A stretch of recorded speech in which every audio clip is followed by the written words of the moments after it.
What's up, everybody? Welcome back to the Prestige. This weekend's UFC card is straight chaos, and I've had 2 weeks to watch tape, run every fight through my money printer model. I simmed every fight 100,000 times, filtered it through 13 plus, I think it's up to 18 different betting checks and model props. Now, I've got finish windows, I've got round-specific knockouts, I've got underdogs that just aren't long shots, they're calculated plays. And yes, stick around till the end, and I got parlayable blocks and props. So let's get this money. Hey, are you tired of guessing on the UFC bets or tailing all these hype picks that never cash? You got to get the money printer, the fight pick app that runs real data, not just gut feelings. Now it runs 100,000 fight simulations per matchup. It has we do full card breakdowns on the channel. It has high confidence props, parlayable plays filtered through strict statistical rules. No fluff, just cold calculated picks designed to grow our bankrolls. If you want finish windows, double chance method bets, round robins that actually hit, get the money printer. It's got it. It's not just gambling, it's systematic violence for profit. Get the money printer now. Stop sweating on fight night. Now here's the new app. This is 2.0 money printer app, right?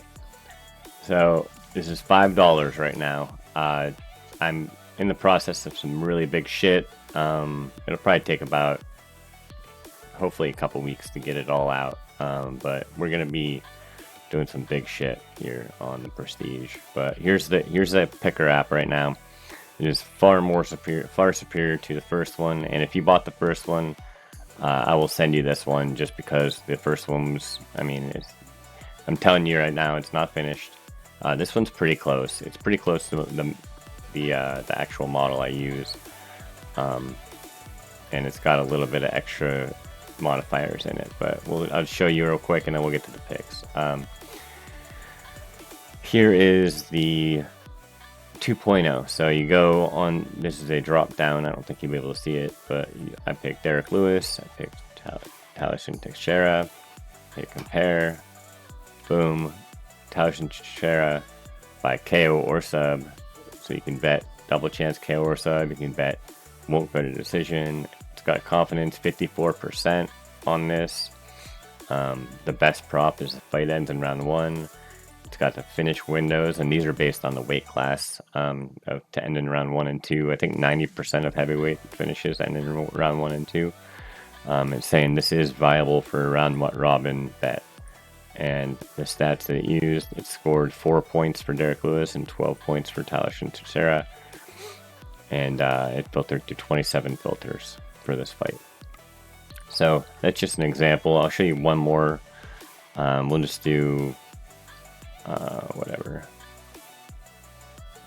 Do Stephen Thompson, Gabriel Bonfim.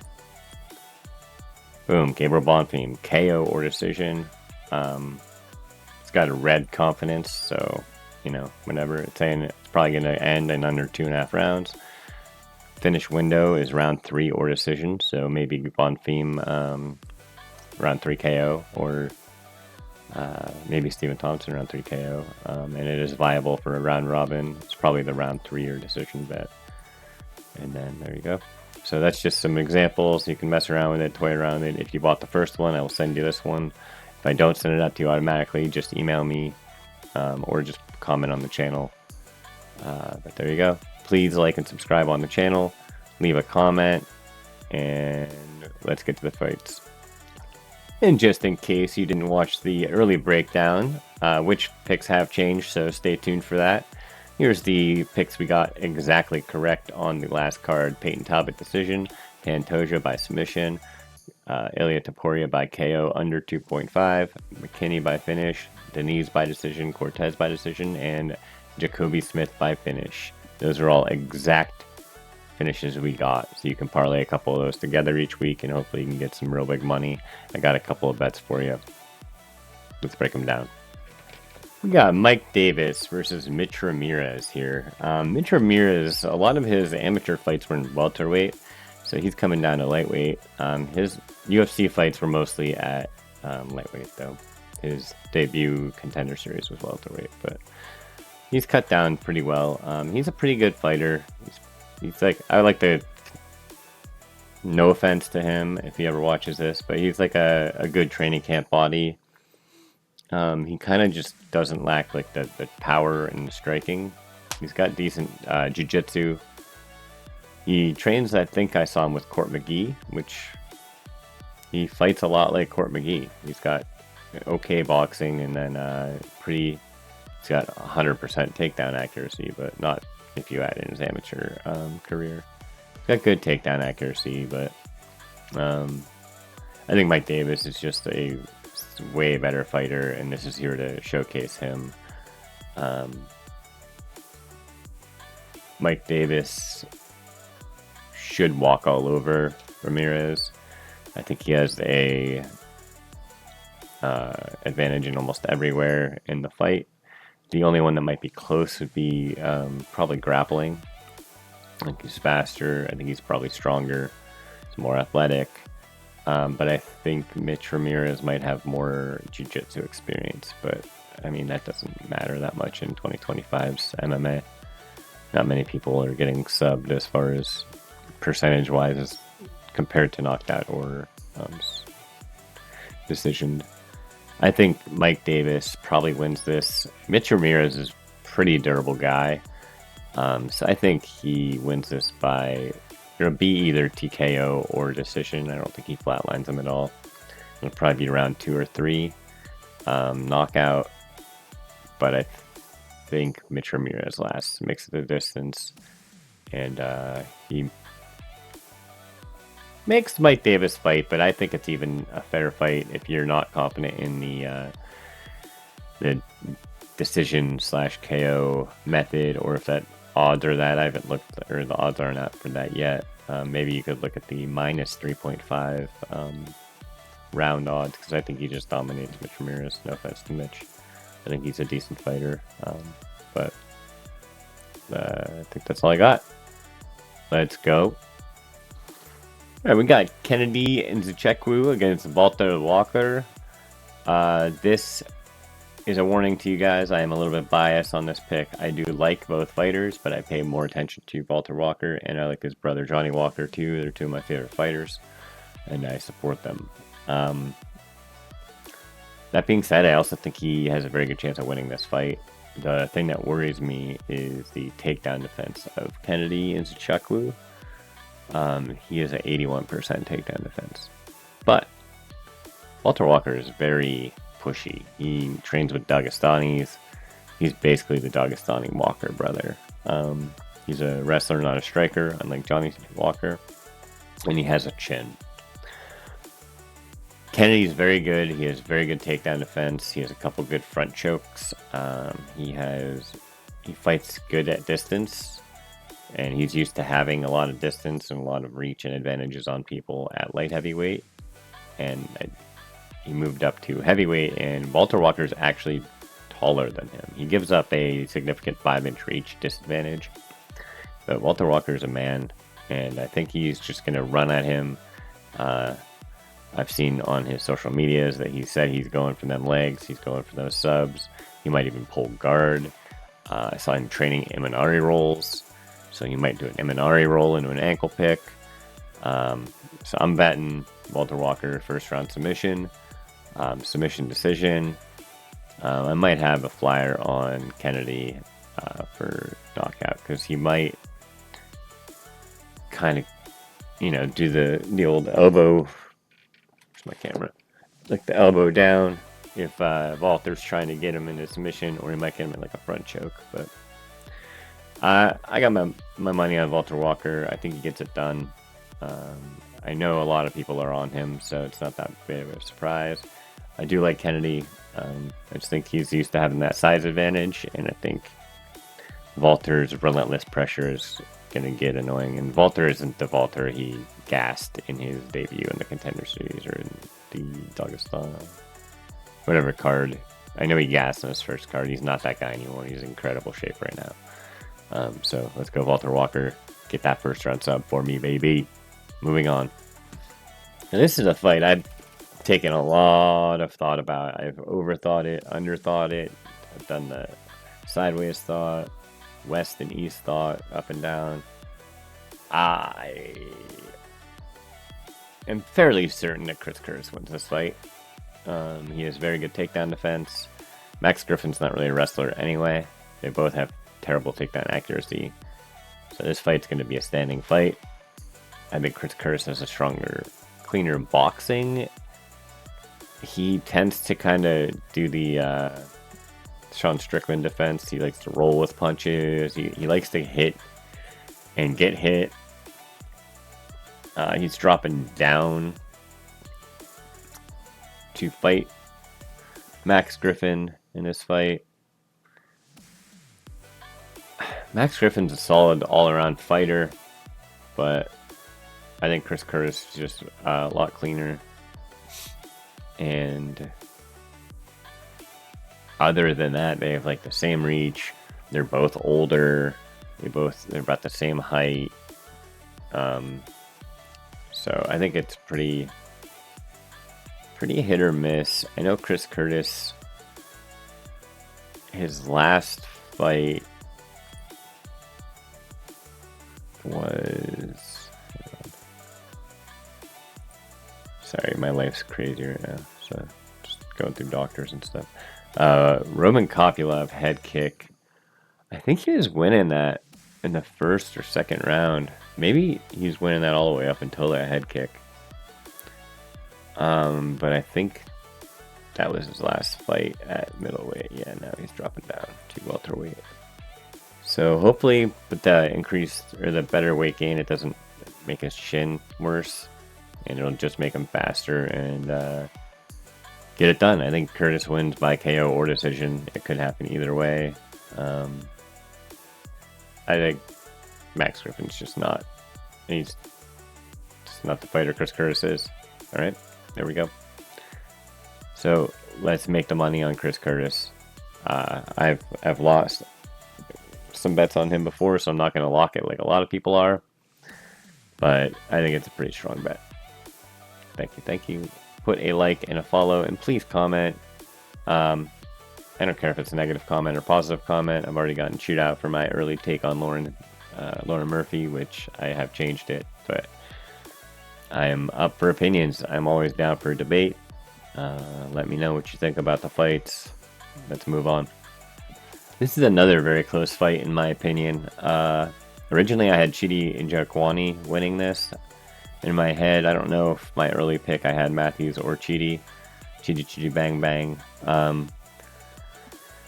I was under the impression that Matthews didn't really have that much power, and he was more of like a pressure fighter, kind of just like stayed in your face and didn't really get a whole lot done.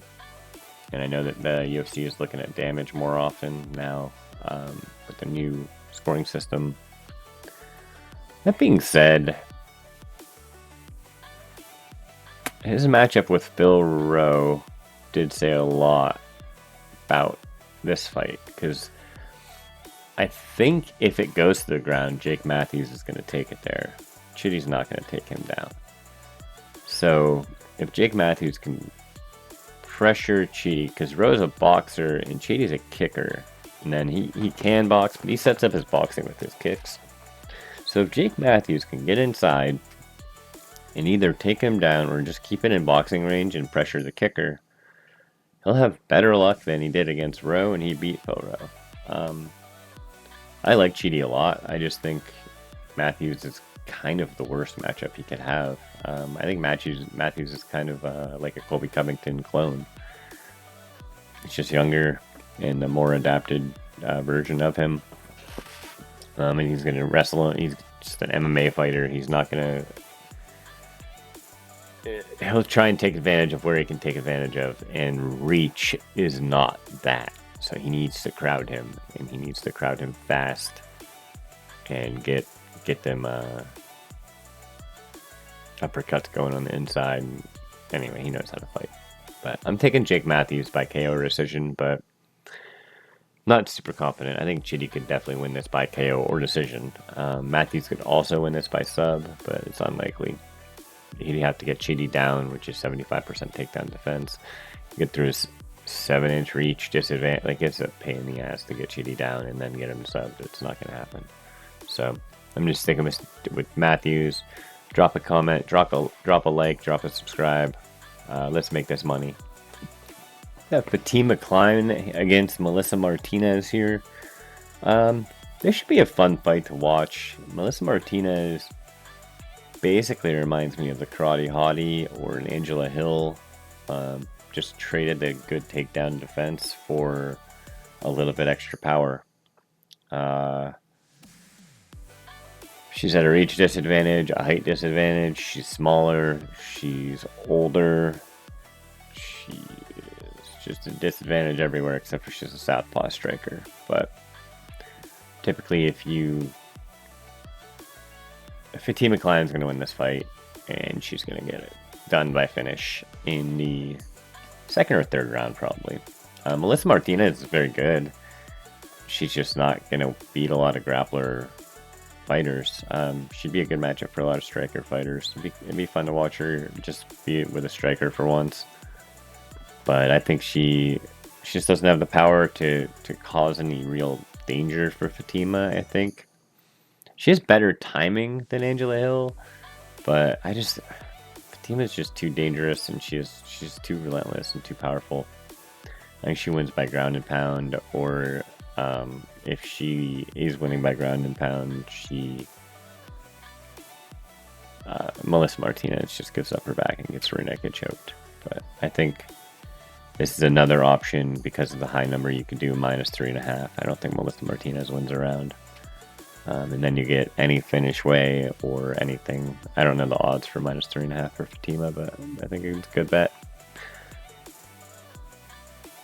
Or you could just do like gets to round 2 would be safe, I think, but we don't really need to do all that. I don't think the odds are going to be there for that. It doesn't go to a decision would be interesting though for this, because I think Fatima definitely gets it done. But thank you. Leave a comment, like and subscribe. Get the money printer app, $5. Get it now. I will send you the new ones as they come out. Temporarily, not forever. But thank you for everyone who's purchased. Thank you. Wanted to mention that some of these bets right here are sent in to me. Actually, all of these are sent in to me, I think. Maybe. Anyway, but these are real bets. They all cashed. These are all, you can go back on my channel. I called all these fights. Some of them have real underdogs, like that 6-pick round robin, the $24.90 for $324. Look at that 3-pick parlay. Boom, $10 for almost $1,200. What are you doing? Just $5. Get the money printer. Just like, comment, subscribe. Make money. Follow the channel. It's not gonna hurt you. I know I'm just another guy right now, but let's get it done. I'm top 10 on the YouTube guy, so let's go. The fight I got shit for already. As you can see, I have flopped my pick from Lauren Murphy to Mora. I thought Mora's cardio was going to be worse than it is after reviewing the tape and the fights. She's got decent cardio for a 3-round fight. I think she'll make it just fine, and she looks like she's a lot healthier, and she's lost a lot of muscle weight and fat weight. Or not fat weight, but, you know. She looks a lot healthier than she did. She's making that weight a lot better than she was. And for Lauren Murphy, she's coming off another rest. She got the absolute shit kicked out of her against Andrade. I didn't really remember that when I picked her before. I was like, oh wow, she lasted a decision against Andrade and Eduardo, and she lasted to the 4th round of Shevchenko fight. She's got much better opponent quality, and Eduardo Mura's shown a history of gassing after the first 1.5 rounds. So that was my logic behind picking Lauren Murphy. That being said, Lauren Murphy's might as well retired. She's opened up a couple businesses. I think she's just taking this fight just to promote her businesses, which is smart. Using her last fight on her contract to retire and promote her business. If she wins, she gets to promote it. She might even get a little bit of time to promote it without winning. That being said, Eduardo Mora wins this fight however the hell she wants to win this, and I think this would be another -3.5 you could do. Although Lauren Murphy could win one of the rounds. She is a warrior. she got her delivering shit kicked out of her in the last fight, and it wasn't even close. And it's Jessica Andrade, and Eduardo Mora is basically Jessica Andrade on just, yeah, she's just a better Jessica Andrade, I think.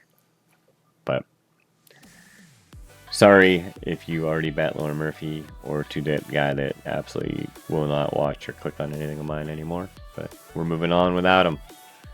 We'll make the money. He can go bet other bets and lose it. Moving on to the next fight. This is another fight I've gone really back and forth on, and I know I probably said that about a bunch of fights on this card. The biggest thing that changed it was the absolute ass kicking that Nate Landwehr took in his last fight also. And Morgan Chariot is a very good fighter all around. He's just had some bad luck. Like, he's just been cracking people, and like, just people just don't fall. I think he wins this. He probably wins this by decision, if I'm being honest, just because Nate Landwehr is a fucking monster. Nate Landwehr could definitely win this by decision. He just doesn't stop, and he moves forward, and he goes. And that's pretty much the breakdown. I think Chariot dominates this fight, but I don't think this is a minus 3.5 bet you can make. I think Nate Landwehr could easily take one round here. You could bet split decision if you want, but it could be a third round KO for Chariot, or a decision I'm taking. I really like Nate Landwehr, and I wouldn't hate it if he won this fight, but going Morgan Chariot makes me nervous because he's French, and he's basically fits the description of like literally everything that's been losing lately. But he also has a 8-year advantage, and Nate's train has gone through. It's not even an easy career. His amateur career, he fought all the time. He said he's been fighting since he's like 13, 14, and he doesn't fight technically. So I don't think the durability is going to hold up. I think he's 37. I think he might be 38 when the fight takes place, but I don't know. I'm second guessing it, but I'm going to say Chariot by KO decision, and I think it's one of my more confident picks, despite me going back and forth on it. Sounds crazy, but take it for what it is. We'll see what I bet later. Moving on. Alright, we got Junior Tafa against Tuco Tacos. Again, I thought Tuco Tacos had a shot, but I think this is more of a Mitch Ramirez type fighter. He's kind of just good everywhere. He's a better grappler than anything. Got solid boxing. But I think Junior Tafa, if he can keep this on the feet, which he has good takedown defense, which is what I'm banking on, and he looks like a real freaking athlete from his Instagram, so it looks like he's been putting in that work. Probably bothered him, or the UFC said something when he gassed in that last fight and looked like a complete pathetic moron. So I'm guessing either that got in his head, or the UFC said something to him about getting in shape, and he definitely got in shape, and he moved down to light heavyweight now. He might even move down after this fight. He looks incredible. I think he gets it done. I think he gets it done by KO. I'm banking on that takedown defense, because Tuco is going to try and take him down. He's pretty much a good all-around fighter, but he fights with his brain. He's not a terrible fighter. He's decent. But with the age gap and everything else, I'm going with Tafa. Not a big fan still. Maybe he can win me over with this fight. Moving on. We got Calvin Kattar against Steve Garcia. Again, I flip-flopped on this. As you can see with the prop pick, I'm going Garcia KO or Kattar decision. I think if Kattar's chin holds up, he wins the decision. If it doesn't, Garcia wins it by KO. Garcia, I think, has 5 KOs in a row now. He hits like a truck. He's got great ground and pound. He's got good grappling. He's a good all-around fighter with great power and great aggression, which is what I like. And Kattar, especially since his knee injury, has been starting off fights very slow. He's got like 8 strikes in the first round, 9 strikes, 10 strikes in the first round. He's got like 50 strikes in the last 3 fights, and 2 of them went to decision. So that's I'm not saying 50 strikes in each fight. I'm saying like total. He's just super low volume, so I don't think he even wins a decision, but he could. And I don't think Garcia will win a decision. So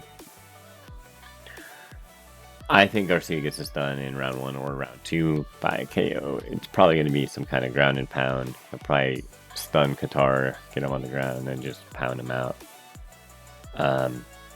There's a giant strike differential. It's just, plus Qatar's chin, he's gotten his ass beat lately. He's on a downslide. Garcia's on an upslide. Big age gap, height difference, reach difference, all goes towards Garcia. The takedown difference for accuracy and defense, strike differential, and the stance advantage goes to Garcia. So what are we doing? It could even be like a liver punch that knocks out Qatar, but I think Qatar's going down in the second round. But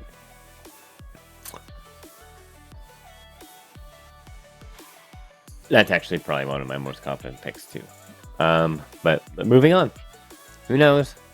Calvin Qatar has a puncher's chance, and he's a very good fighter, very good boxer. And if Garcia decides to Kevin Holland it and be like, no, I'll just keep this on the feet. I mean, Garcia wins this fight by knockout. Qatar's got a very good chin, but he has not been cracked like Garcia cracks people. Moving on. We'll just move on into the next one. Got Vitor Petrino against Austin Lane. I think Petrino is kind of a fraud, and the fact that he's moving up from light heavyweight to heavyweight just kind of confirms that to me. Usually moving up in weight when you're younger doesn't mean good things. I think he just kind of gave up on his career. He's probably doing some other stuff, worrying about promotions. He should win the fight, Vitor Petrino that is, but Austin Lane is going to look probably gigantic next to Vitor, and Vitor is used to being the gigantic one. If Austin Lane can protect his chin, he wins this fight. I think he has better grappling control, he's got better wrestling, he has worse jiu-jitsu, but it's freaking heavyweight. Like, that's not going to come into play probably. I think Austin Lane gets this done in the first or second round by knockout. I think Petrino is going to be too cocky. He just likes losing. I'm going to fade him until he proves me wrong. Austin Lane is at least one. They're both bad. Let's put it that way. But I'm going Austin Lane by knockout, first or second round. Let's go Austin Lane. And cue the sad music. Stephen Thompson versus Gabriel Bonfim. I want so badly to bet Stephen Thompson by decision or knockout. And I watched the tape. And he looks amazing in the tape. He was winning that fight pretty handedly, his last fight, until he got knocked out. But if Bonfim was a worse fighter, I think I would go Stephen Thompson. Or if he didn't have such an advantage, he's got a big grappling advantage. And he just doesn't... He crowds and he gets body locks to take you down. He doesn't necessarily go with like necessarily wrestling takedowns. He does a lot of body lock trips and takedowns. And with Stephen Thompson, he hasn't won since 2022, and that was against Kevin Holland, who didn't try to take him down. So against the last person who's tried to take him down, he hasn't won since 2020 against Jeff Neal. That includes a loss to Gilbert Burns, and Gabriel Bonfim is better than Gilbert Burns in every aspect. Stephen Thompson, I love you. You still look amazing for 42. You're a great fighter. I hope you win this fight. But the age gap is insane. What is it, 15 years? And Bonfim's a good boxer, and he's got really good trips and really good throws. and he's got really good subs. So I think it's going to be by finish. I think he probably stuns Stephen Thompson, and then he finishes him, whether it's by a submission or a ground and pound. Hopefully he doesn't knock him out, though. And hopefully he doesn't break anything. So hopefully it's just like a choke out. Because I like Stephen Thompson, and I want to. He should be like a commentator, I think. I know he won't, but I think he should be. But moving on. Good luck, Stephen Thompson. Although Gabriel Bafim, I don't hate you either. Good luck. Time for the main event, and probably one of my most confident, if not my most confident pick. I'm just going to run down the facts. Derek Lewis versus Taliesin Teixeira. Derek Lewis is 40 years old. Teixeira's 25. So that's 15 years at heavyweight. So it doesn't matter as much, but it's 15 years. Height, 6'3" or 6'7". 4-inch advantage. Reach, he's got a 4-inch reach advantage. Takedowns, Taliesin hasn't grappled in the UFC, but he's got... I'll get to that. Derek Lewis ain't going to take him down. If he does, it'll be like how he tried to do his last fight, where he kind of pressured him into the cage and then tried like a trip against the fence into a takedown.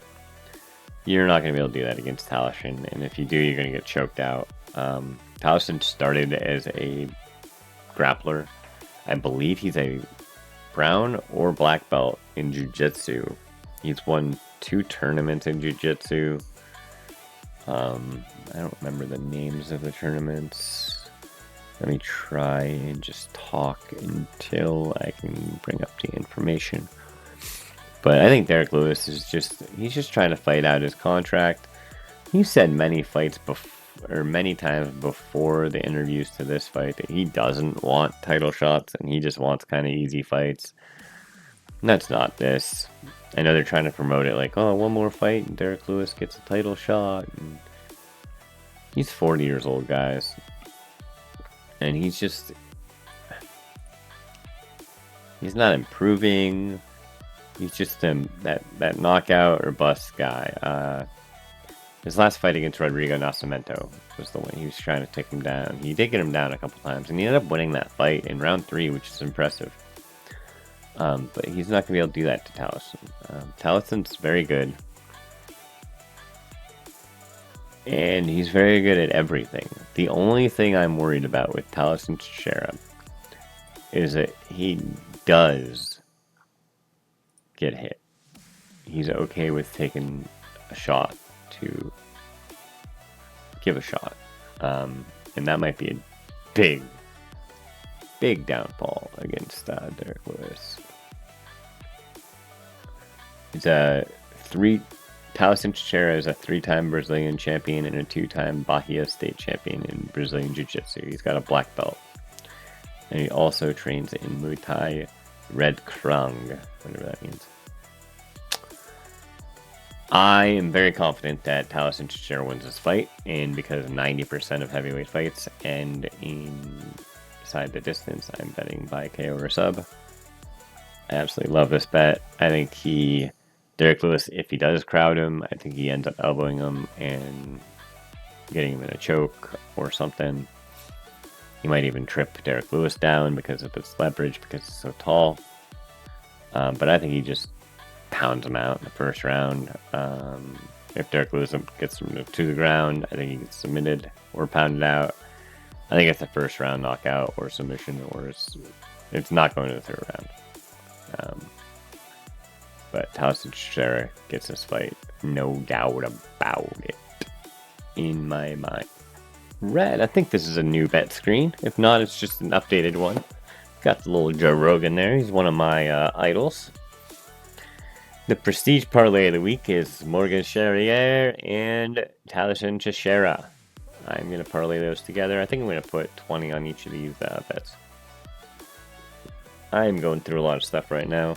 I cannot bet a lot of money. Betting only money I won.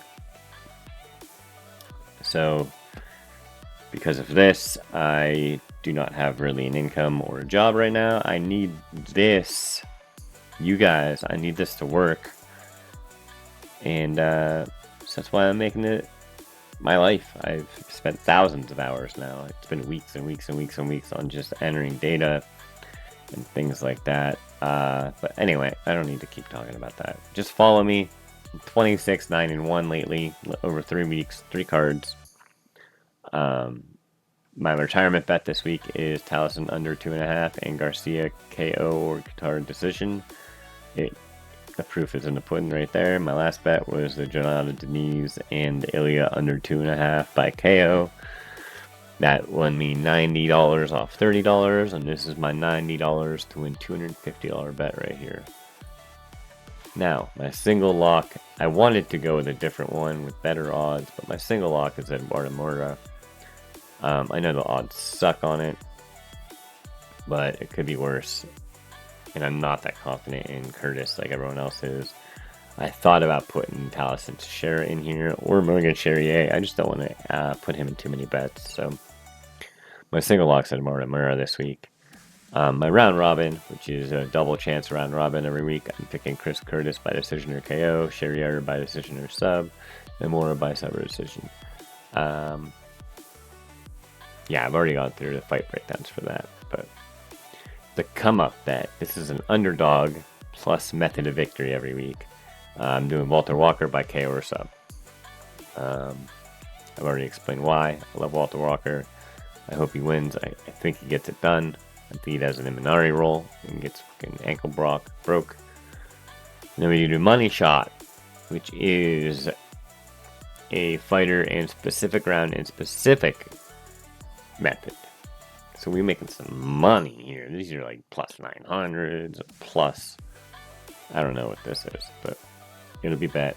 Garcia, round 1 knockout. Chances are probably pretty slim that Qatar goes down the first, but I'm hoping. Then the escalator. This is new this week.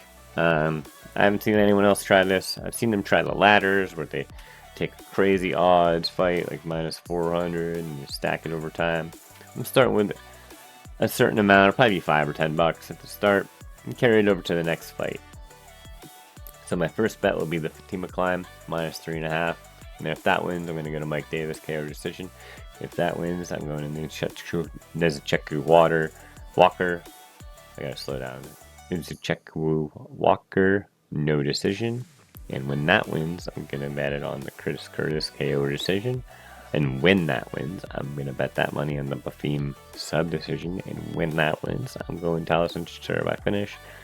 And then I'm going to be holding this money. Just like Connor and just like Dana. I'm going to try and get one of these together every week. Hopefully they hit every week, every bet. But we'll see. So please like, please subscribe, please leave a comment. Let me know who you think is going to win this weekend. Let me know how to improve the channel. I got big things coming up. Big plans if I don't run out of time on, yeah, let's just say. I've had some real shitty luck, so hopefully this turns out great for me. Follow, like, subscribe. Let's win this money this weekend.